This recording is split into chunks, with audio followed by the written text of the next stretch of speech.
ఇప్పటి వరకు చేసిన పాలనకు భిన్నంగా చంద్రబాబు గారు జగన్మోహన్ రెడ్డి జాతకాన్ని మార్చేలాగా ఒక కీలకమైనటువంటి నిర్ణయం తీసుకోబోతున్నట్లుగా, దానికి ముహూర్తాన్ని ఖరారు చేసినట్లుగా ఒక వార్త సోషల్ మీడియాలో చక్కర్లు కొడుతున్న నేపథ్యంలో అసలు చంద్రబాబు గారు తీసుకున్నటువంటి ఆ కీలక నిర్ణయం ఏంటి, దాని ద్వారా జగన్మోహన్ రెడ్డి జాతకం ఏ రకంగా మారబోతుంది, దానికి ముహూర్తాన్ని ఎప్పుడు ఫిక్స్ చేశారు అనేది మనం విశ్లేషణ చేసుకుందాం. ప్రస్తుతం మనతో పాటున్నారు ప్రముఖ రాజకీయ విశ్లేషకులు, ప్రముఖ సీనియర్ జర్నలిస్ట్ సిఎస్ రావు గారు. సార్తో మాట్లాడదాం.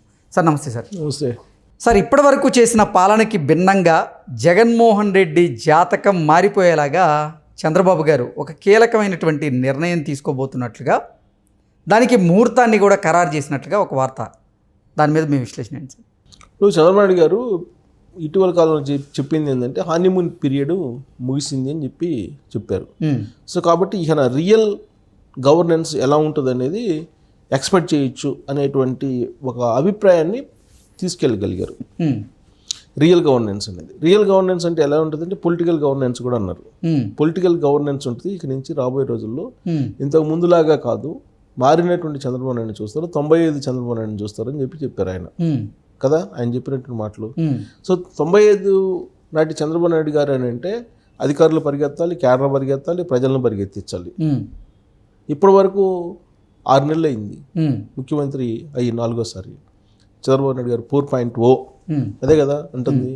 ఈ హానీమూన్ పీరియడ్లో మరి ఏం చేశారు అని అంటే ఆయన పునాదులు ఏర్పాటు చేసుకున్నారు. రాబోయేటువంటి రోజుల్లో పరిపాలన వేగవంతం చేయడానికి, పరిగెత్తించడానికి పునాదులు తయారు చేసుకున్నారు.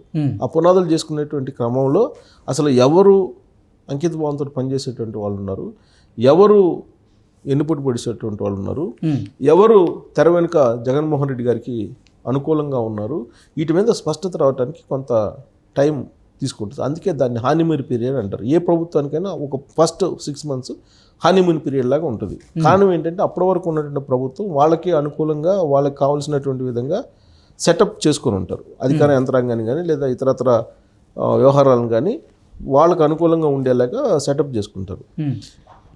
అది మొత్తాన్ని మార్చుకోవాలంటే టైం పడుతుంది. దాన్నే హనీమూన్ పీరియడ్ అంటారు, 6 నెలలని. సో 6 నెలలు అయిపోయింది.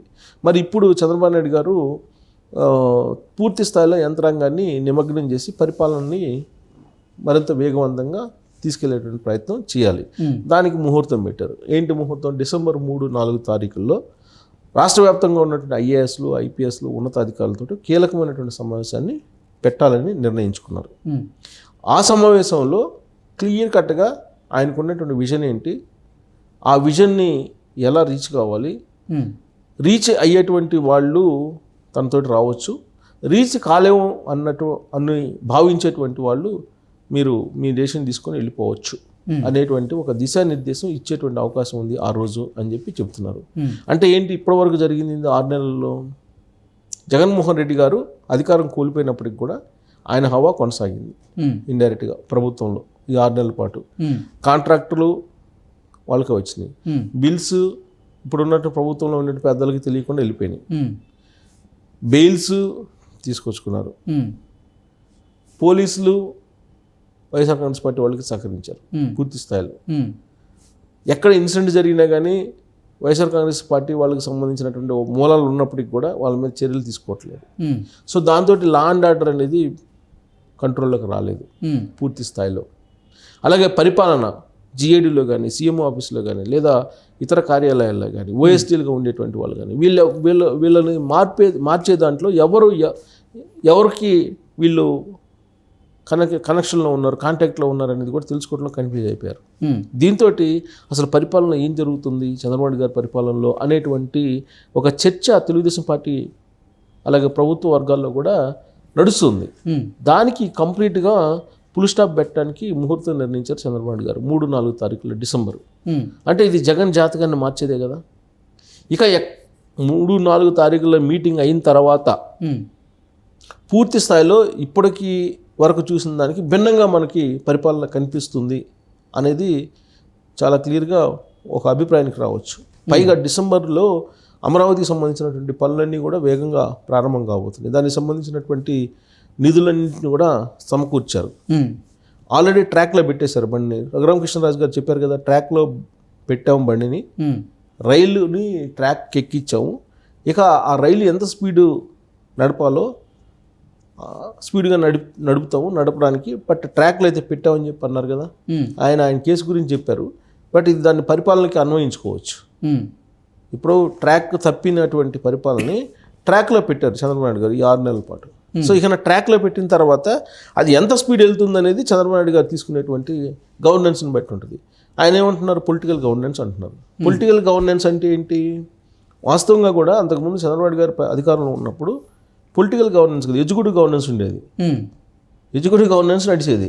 అంటే ఐఏఎస్లు ఐపీఎస్లు వాళ్ళు ఏది చెప్తే అది నడిచేది. ఎమ్మెల్యేలు మినిస్టర్లు చెప్పేది కూడా నడిచేది కాదు. అది తెలుగుదేశం పార్టీలో ఎవరిని అడిగినా చెప్తారు, ఇది నగ్న సత్యం. చంద్రబాబు నాయుడు గారు కూడా ఐఏఎస్లు ఐపీఎస్లకి ఉన్నతాధికారులకి ప్రాధాన్యత ఇచ్చేవాళ్ళు. కానీ ఇప్పుడు ఆ పరిస్థితి లేదు. జగన్మోహన్ రెడ్డి గారు 2019 నుంచి 2024 వరకు పరిపాలన చూసిన తర్వాత ఎగ్జిక్యూటివ్ గవర్నెన్స్ అనేది పనికిరాదు, పొలిటికల్ గవర్నెన్స్ ఉండాలి అనేది చంద్రబాబు నాయుడు గారు ఒక నిర్ణయం తీసుకున్నారు. ఓకే, ఈ పొలిటికల్ గవర్నెన్స్ లేకపోతే ఏమవుతుందంటే ప్రజాప్రతినిధులకి ప్రజల్లో బలం చేకూరదు. ప్రజలు ఏదైతే అనుకుంటున్నారో, ప్రజలు ఏదైతే కోరుకుంటున్నారో దాన్ని చేస్తేనే నిన్ను ఆదరిస్తారు. అలా కాకుండా ఎగ్జిక్యూటివ్ సిస్టమ్ అంటే ఏంటి? కలెక్టర్లో లేదంటే ఐఏఎస్లు ఐపీఎస్లు వీళ్ళు ఏసీ రూమ్లో 4 రూమ్లో కూర్చొని వాళ్ళు ప్రజలతో సంబంధం డైరెక్ట్గా వాళ్ళకు ఉండదు. ప్రజా సమస్యలు ఏందో తెలియదు, క్షేత్రస్థాయిలో ఏం జరుగుతుందో తెలియదు వాళ్ళకి పూర్తి స్థాయిలో. కానీ 4 గోడల మధ్య కూర్చొని వాళ్ళు ఒక ఆన్ పేపర్ తయారు చేసి ఒక డిజైన్ తయారు చేసి ఇస్తారు. దాన్ని ఇంప్లిమెంట్ చేసినందువల్ల ఒకవేళ రాష్ట్ర అభివృద్ధి దానికి ఏమైనా ఉపయోగపడుతుందేమో, కానీ ప్రజలకు ఏం కావాలనో ప్రజల అవసరాలు ఏంటో వాటిని తీర్చేటువంటి పరిస్థితి ఉండదు. వాళ్ళు ఇచ్చేటువంటి డిజైన్లు కానీ, వాళ్ళు ఇచ్చేటువంటి అభిప్రాయాలు కానీ, వాళ్ళు ఇచ్చేటువంటి ప్రతిపాదనలు కానీ. అదే ఎమ్మెల్యేలో లేదంటే ఎంపీలో, మంత్రుల్లో, లేదంటే ఎంపీటీసీలో, జడ్పీటీసీలో, మండలాధికారులు, లేదంటే జిల్లా పరిషత్కు సంబంధించిన అధ్యక్షులు, వీళ్ళు ఇచ్చేటువంటి నివేదికలు ఏదైతే ఉంటాయో, వీళ్ళు ఇచ్చేటువంటి ప్రతిపాదనలు ఏదైతే ఉంటాయో అవి రియల్గా ప్రజలకు ఎలాంటి సమస్యలు ఉన్నాయి అనేది ప్రస్ఫుటం చేస్తాయి. వాటి పరిష్కారం దిశగా ప్రభుత్వం నడవాలి. అదే పొలిటికల్ గవర్నెన్స్. దాన్ని ఇంకో రకంగా ఇంకో కోణం నుంచి వైఎస్ఆర్ కాంగ్రెస్ పార్టీ ప్రొజెక్ట్ చేస్తుంది. పొలిటికల్ గవర్నెన్స్ ఏంటి? గెట్టినటువంటి వాళ్ళని లేదంటే ప్రత్యర్థి పార్టీల వంటి వాళ్ళని జైల్లో పెట్టించడమా, వాళ్ళని కొట్టించడమా, అదే నా పొలిటికల్ గవర్నెన్స్ చంద్రబాబు నాయుడు గారు చెప్పేది అని చెప్పి అడుగుతున్నారు. అది కాదు, దాన్ని ఇంకో రకంగా ఇంటర్ప్రిట్ చేస్తున్నారు వైఎస్ఆర్ కాంగ్రెస్ పార్టీ వాళ్ళు.